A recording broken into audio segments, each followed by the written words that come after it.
دنیا ہی مگن ہے، چاہت ہے لگن ہے، دنیا ہی مگن ہے، میلاد وہ سنی کا بشن کہ بے شک جو اولیاء اللہ ہوتے ہیں، جو اللہ کے دوست ہوتے ہیں،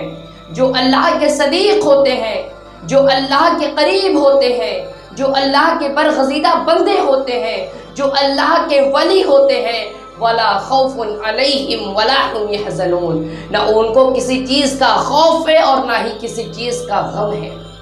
جو اللہ کے دوست ہوتے ہیں، جو اللہ کے ولی ہوتے ہیں، انہیں کسی چیز کا خوف بھی نہیں ہے اور نہ ہی کسی چیز کا غم ہے۔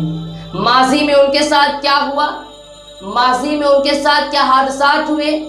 ماضی میں ان کے ساتھ کون سے کام انجام دیے گئے، ماضی میں ان کے رزق میں کتنی تنگی ہوئی، ماضی میں ان کے والدین گزرے،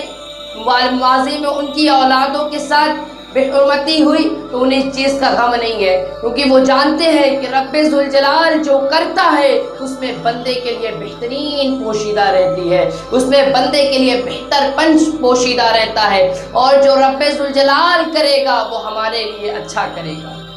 اگر انہیں کسی چیز کی فکر ہے تو صرف اس بات کی فکر ہے کہ رب مجھ سے ناراض نہ ہو جائے، اگر انہیں کسی چیز کا خوف ہے تو وہ جہنم کا خوف ہے، اگر انہیں کسی چیز کا خوف ہے تو صرف وہ جہنم کا خوف ہے، اگر ڈر ہے تو صرف جہنم کا ڈر ہے۔ اللہ اللہ میرے عزیز میرے پیارے، میں مختصر بات اتنا کہنا چاہتا ہوں کہ جو آج تو اللہ کے ولی بہت سے ہیں، آج ہر کوئی اپنے آپ کو اللہ کا ولی کہتا ہے، آج ہر کوئی اپنے آپ کو اللہ کا دوست کہتا ہے۔ قرآن کہتا ہے ہر مومن اللہ کا ولی ہے۔ مومن ہے کون؟ مومن وہی ہے جس کا جینا بھی رب کے لیے ہو اور جس کا مرنا بھی رب کے لیے ہو۔ مومن وہی ہے، مومن وہی ہو جو دنیا میں آیا ہو تو صرف رب کے لیے آیا ہو، جو اپنے کام کو انجام دیتا ہو تو صرف رب کے لیے دیتا ہو۔ اللہ اللہ مومن وہی ہے جس کو خواہش ہو تو صرف رب کے دیدار کی ہو، جسے ڈر ہو تو صرف اللہ اور رب العزت کے قہر کی ہو،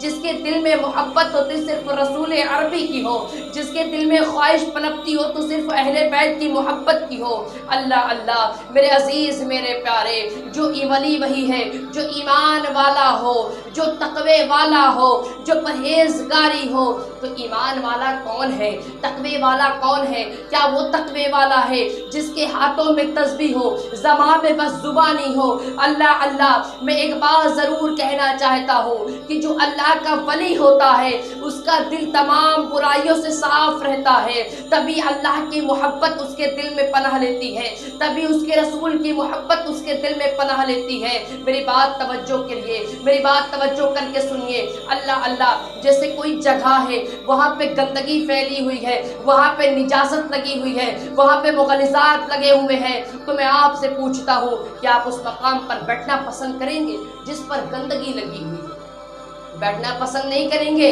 کوئی جگہ ہے گندی ہے تو آپ اس پر ہرگز بیٹھنا پسند نہیں کریں گے۔ تو میں پوچھتا ہوں کہ آپ کا دل گندا ہے، ہمارا دل گندا ہے، تو کیسے ہمارے دلوں میں اللہ کی محبت اور اس کے رسول کی محبت بیٹھ سکتی ہے؟ اب آپ کہیے کہ بھائی کیسے آپ کا میرا دل اور آپ کا دل گندا ہے؟ تو میں کہوں گا کہ ہمارا دل بغض سے، کینہ سے، چوری سے، غیبت سے گندا ہے، ہماری آنکھیں گندی ہو گئی ہیں بد نگاہی سے، ہمارے کان گندے ہو گئے بدگوشی سے، ہماری زبان گندی ہو گئی ہے بد زبانی سے، ہمارے ہاتھ غلط کام کرنے سے گندے ہو گئے ہیں، ہمارے پاؤں غلط کام کی طرف بڑھانے سے گندے ہو گئے ہیں، ہمارے دل میں تکبر کی گندگی ہے، ہمارے دل میں جلن کی گندگی ہے، ہمارے دل میں حسد کی گندگی ہے، ہمارے دل میں دنیا کی خواہشات کی گندگی ہے، ہمارے دل میں لوگوں کو زیر کرنے کی گندگی ہے، ہمارے دل میں اللہ اللہ ہمارے دل میں ایک بہت بڑا تکبرات بھرنے کی گندگی ہے،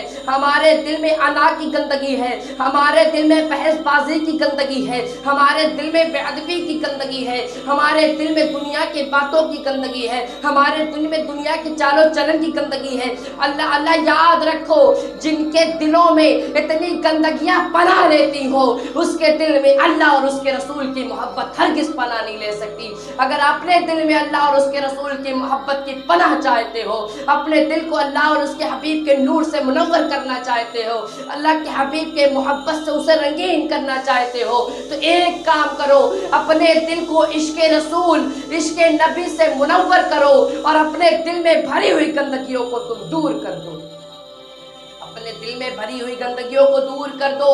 میرے عزیز، میرے پیارے، یہ تکبر نام کی جو گندگی ہر معاشرے میں پھیل رہی ہے، زیادہ تر مسلم نوجوانوں کے دلوں میں تکبرات کی گندگی بھری ہوئی ہے، وہ اپنی جوانی پر تکبر کرتے ہیں، وہ اپنی خوبصورتی پر گھمنڈ کرتے ہیں۔ اللہ میں اتنی بات کہنا چاہتا ہوں کہ کتنے بھی خوبصورت بشر دنیا میں آئے اور وہ مرنے کے بعد اس مٹی میں مل گئے، کتنے نوجوان آئے، ان کی جوانی ڈھل گئی، وہ بڑھاپے کو پہنچ پڑے۔ اللہ، یہ تکبر کی انا کو چھوڑ دو، یہ انا اور تکبر کی ڈوروں سے اپنے آپ کو کاٹ دو، جو ڈورا آپ نے اپنے جسم سے باندھ رکھا ہے اسے منقطع کر دو۔ اگر رشتہ جوڑنا ہی ہے تو اللہ اور اس کے رسول کی محبت سے جوڑو، کلام مقدس سے جوڑو، اللہ تواضع انکساری سے جوڑو، صداقت سے جوڑو، امانت سے جوڑو، علم سے جوڑو، شعور ادب سے جوڑو۔ اللہ تبارک و تعالیٰ کے ایک بہت ہی برگزیدہ بندے ہیں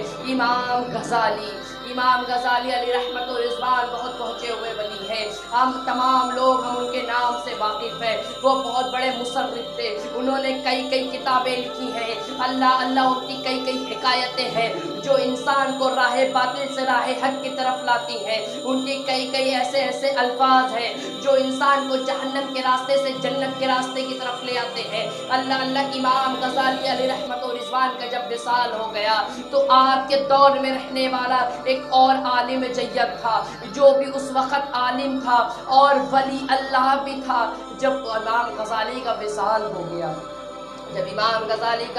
ہو گیا تو اس نے خواب میں دیکھا کہ امام غزالی علیہ رحمت و رضوان آئے ہیں۔ وہ اللہ کے ولی عالم جید نے پوچھا، غزالی علیہ رحمت و رضوان، اللہ کے سامنے جب آپ کی پیشی ہوئی تو آپ کے ساتھ کیا معاملات ہوئے؟ امام غزالی نے کہا، جب میری پیشی رب ذوالجلال کی بارگاہ میں ہوئی تو رب نے پوچھا، غزالی تو آخرت میں کیا لایا ہے؟ پوچھا اللہ نے، اے غزالی تو آخرت میں کیا لایا ہے؟ امام غزالی نے کہا، میں نے اپنی تمام کتابیں دکھا ڈالی، میں نے اپنے تمام ادابات دکھا ڈالے، میں نے اپنی تمام تواضع انکساری دکھا ڈالی، میں نے اپنی تمام علم و شہرت دکھا ڈالی، میں نے اپنے تمام فن تصریف دکھا ڈالی، لیکن رب نے کہا، غزالی یہ تمام عمل تو اپنی جگہ پر ہے، تم نے تو وہ عمل بتایا ہی نہیں جس کے ذریعے میں نے تمہاری بخشش کر دی۔ اللہ امام غزالی حیرت میں ہے، اے رب ذوالجلال، اے رحمت للعالمین کے خدا، اے تمام جہانوں کے خدا، اے پروردگار عالم، اے رب العالمین، اے محیط، ذرا بتا میرا وہ کون سا عمل ہے کہ جس کی وجہ سے میری بخشش ہوئی ہے؟ میرے ذہن میں تو ایسا کوئی عمل نہیں ہے جس کے لائق میری بخشش ہو جائے۔ تو اللہ فرماتا ہے، غزالی تجھے وہ دن یاد ہوگا، اللہ جب تو ایک مرتبہ اپنی تصریف لکھ رہا تھا، پہلے کے زمانے میں تصریف کو قلم اور طواز سے لکھا کرتے تھے۔ کہا غزالی تجھے یاد ہوگا کہ ایک مرتبہ تو تصریف لکھ رہا تھا، اسی وقت ایک مکھی آ کے تیرے قلم پر بیٹھ گئی اور اس قلم کی سیاہی کو چوسنے لگی، تو نے قلم کو روک دیا یہ خیال کر کے کہ شاید یہ مکھی پیاسی ہے، یہ میرے سیاہی کو چوس کر اپنے خشک گلے کو تر کر لے گی اور اس کے عوض رب ذوالجلال مجھے جنت میں داخل کرے گا۔ تو غزالی رب نے تیرے وہ عمل کو پسند کیا اور جا تجھے رب ذوالجلال نے جنت عطا کیا، جا رب ذوالجلال